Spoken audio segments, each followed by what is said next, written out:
2, that means lecture 6, types of contract का ये second part है और लेक्चर 6 है।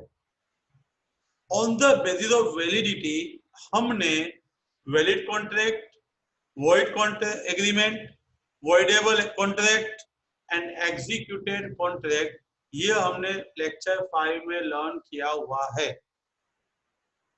Now on the basis of formation we can say that किस form से कैसे कॉन्ट्रैक्ट किया जाता है, किस तरीके से कॉन्ट्रैक्ट किया जाता है, उसके आधार पे आप कॉन्ट्रैक्ट के प्रकार लर्न कर रहे हो।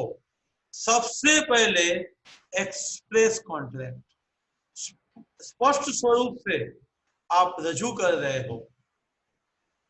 बी ने क्लियरली पूछ ही लिया, बहुत दिन से सोच रहा था, बी बहुत दिन से सोच रहा था, क्लियरली आज पूछ लिया, do you want to marry with me, it's express, स्पष्ट स्वरूप से रजू कर।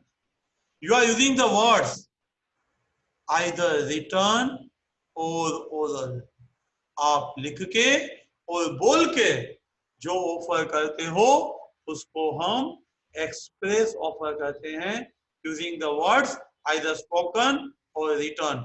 A offers to B by the way of phone. A asks to B, do you want to purchase my car at rupees 5 lakh?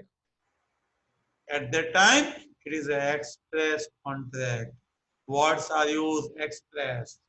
Implied contract. Implied contract. वैसे तो आप implied and take it में थोड़ा confuse रहने वाले हो, क्योंकि यहाँ पे दोनों में वर्ड्स का यूज नहीं किया जाता है, ऐसा मानते हैं वो। इम्प्लाइड में दो वर्ड यूज करेंगे, एक लो एंड दूसरा मिस्टेक। लो की वजह से आप कोई कॉन्ट्रैक्ट में एंटर हुए हो, आपका कोई इरादा कॉन्ट्रैक्ट करने का नहीं था। मिस्टेक की वजह से आप कॉन्ट्रैक्ट में एंटर हुए हो, कुछ गलती हुई है। बी ने एक ऑर्डर किया था, तुम मुझे गुड सप्लाई करो। ए ने इंस्टेड ऑफ बी सी के घर पे गुड सप्लाई कर दिया। सी के वेयरहाउस में, सी के गोडाउन में ए ने गुड सप्लाई कर दिया।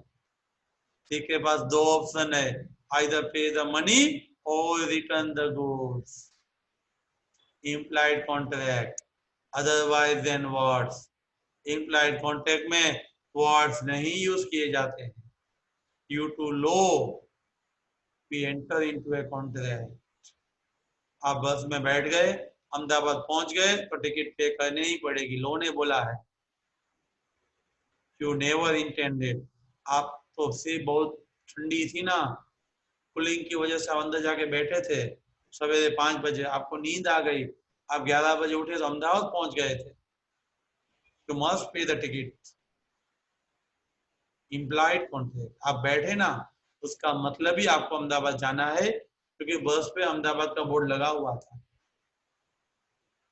बाय मिस्टेक, गलती से आपकी कुछ जवाबदारी बंधन खड़ा होता है।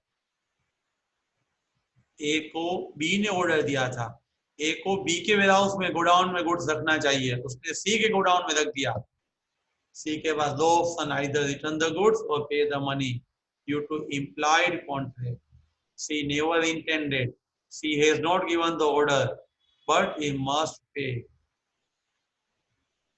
टैकेट कॉन्ट्रैक्ट, टैकेट में दो वर्ड यूज किए जाते हैं, इन्फर्ड फ्रॉम द कंडक्ट। आपके वर्तुक से ऐसा मैं मानता हूं कि आपको कॉन्ट्रैक्ट में एंटर होना है, आपका इरादा कॉन्ट्रैक्ट में एंटर होना है। एटीएम मशीन में जाओगे, कार्ड डालोगे, पिन डालोगे और आपको मनी मिलेंगे। वो एटीएम का एग्जाम्पल टिकट में ऑलवेज आपको देते हैं। दूसरा, ऑक्शन में जाओगे, जब आप ऑक्शन में जाते हो, नीलामी जहां चलती है ना, वहां पे जिसने सबसे बड़ी बोली बोली है उसको वो चीज बेची जाती है। उसमें बोली का कोई पद्धति होती है। जब आप ऐसे कोई भी सिग्नल रख के आप डन डन डन करके भी आप वहां पे ऑफर दे सकते हो। यहाँ पे दो एग्जाम्पल आपको टिकट में देंगे। First that is the ATM, second that is the auction में जो फॉल ऑफ हैमर होता है ना, आपने हाईएस्ट बीट बोला है, एक्सेप्टेंस ने क्या किया, फॉल ऑफ हैमर। यानी कोई भी सिग्नल ले लो, कोई भी साइन से वो एक्सेप्ट करते हैं। मैंने एक्सेप्ट किया था बोलते नहीं है, बोलते नहीं है। टेक इट में दो एग्जांपल याद रखो। First that is the take it में एटीएम, और दूसरा है वो ऑक्शन में फॉल ऑफ हैमर। नेक्स्ट है कोजी कॉन्ट्रैक्ट। पूरा फिक्स यूनिट है ना, वो कंटीजेंट वर्सेस कोजी कॉन्ट्रैक्ट है। डिटेल में हम देखेंगे व्हाट इज द कोजी। जब कोजी कॉन्ट्रैक्ट बोलते हैं ना, तब आपको फाइंडर ऑफ द गुड्स दिमाग में याद करना है। आपका गुड्स खो गया है, जिसको मिला है वो फाइंडर ऑफ द गुड्स माना जाएगा। ए की वॉच आज क्लास में भूल गया, बी को मिली, बी घर पे ले गया, दूसरे दिन बी नहीं देगा, तो ए बी पे मुकदमा चला सकता है due to quasi contract. Natural justice, equality, प्राकृतिक न्याय मिलना चाहिए, समानता मिलनी चाहिए। आपकी वॉच थी, ए की वॉच थी, बी यूज नहीं कर सकता है। वैसे तो ए और बी ने एक दूसरे को ऑफर भी नहीं दिया था, एक्सेप्टेंस भी नहीं है, तभी भी बी रिस्पॉन्सिबल है। बी पे बंधन है कि वो वॉच संभाल के रखना, गुम हो जाएगी तो बी लायबल है, उसको नहीं लेके भी ए को देना पड़ेगा। B is responsible, duties of B will arise due to quasi contract, due to natural justice, due to equality, न्याय की वजह से, समानता की वजह से बी लायबल है। No offer, no acceptance arise by law due to natural justice and equality. Example, finder of the goods.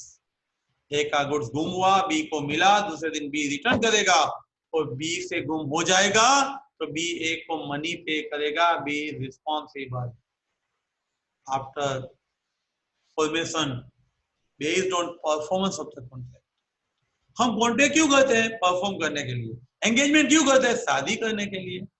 तो बोलेगा नहीं सिर्फ टाइम पास के लिए, अभी तो फ्री था तो चलो थोड़ा एंगेजमेंट कर लिया। ऐसा नहीं होता है, ऐसा नहीं होता है। एंगेजमेंट शादी के लिए होती है, वैसे आपका कॉन्ट्रैक्ट है वो परफॉर्म करने के लिए ही आप करते हो।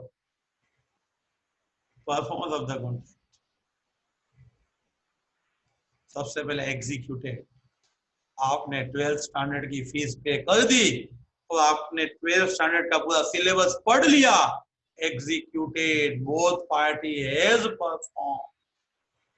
आपने फीस पे किया, आपके टीचर्स ने आपको पढ़ा दिया, इट इज एग्जीक्यूटेड।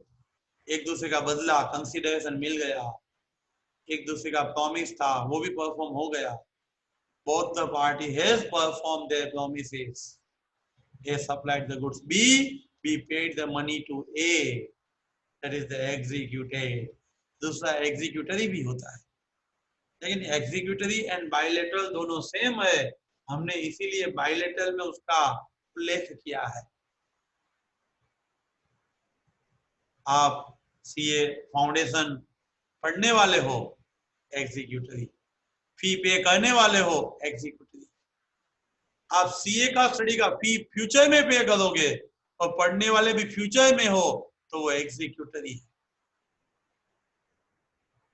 दोनों परफॉर्मेंस हो गए हैं तो एग्जीक्यूटिव। दोनों प्रॉमिस किया है, परफॉर्मेंस नहीं किया है तो एग्जीक्यूटरी है। यूनिलेटर, आपने सीए का फी पे कर दिया, आपका टीचर का पढ़ाने का बाकी है तो वो आपका यूनिलेटर होगा। You paid the money, but yet you not learn. Syllabus खत्म नहीं हुआ है। Unilateral, one party has performed what he want to do, but other party has not yet performed. Advance fee paid for the tuition, that is a unilateral. Executed by one party, executed by other party. Bilateral, both party has not performed. Unilateral में आपने फी पे कर दिया है, और bilateral में आपने फी भी नहीं पे किया, मैंने पढ़ाया भी नहीं है, वो एग्जीक्यूटरी हुआ। Bilateral means outstanding from both the parties, and bilateral and executory both are same. Friends, Validity point of view, valid, void, voidable. Formation point of view, जो आपने पहले देखा अगली स्लाइड में, फॉर्मेशन पॉइंट ऑफ व्यू में express, implied, tacit and quasi. Express, implied, tacit and quasi. And based on performance, executed, executory, unilateral, bilateral and cozy. Again मैं repeat कर रहा हूँ, वैलिडिटी में valid, void, voidable and unexecuted, sorry unenforceable. Validity में void, voidable, valid and unenforceable. Creation के point of view यानी formation के point of view express है, इम्प्लाइड है, टैकिट है एंड कोजी. एंड लास्ट में performance point of view executed, executory, unilateral and bilateral. Friends, very important question for examination point of view. रट्टा मार लो और always don't forget to subscribe this channel for next lectures. Share this video to your friends and always I request to listen the videos in sequence. Then only you can understand. आप tuition class में जाते हो तो sequence में lecture में बैठते हो तो वही समझो यहाँ पे. So at last, take the benefit of these videos and thank you very much.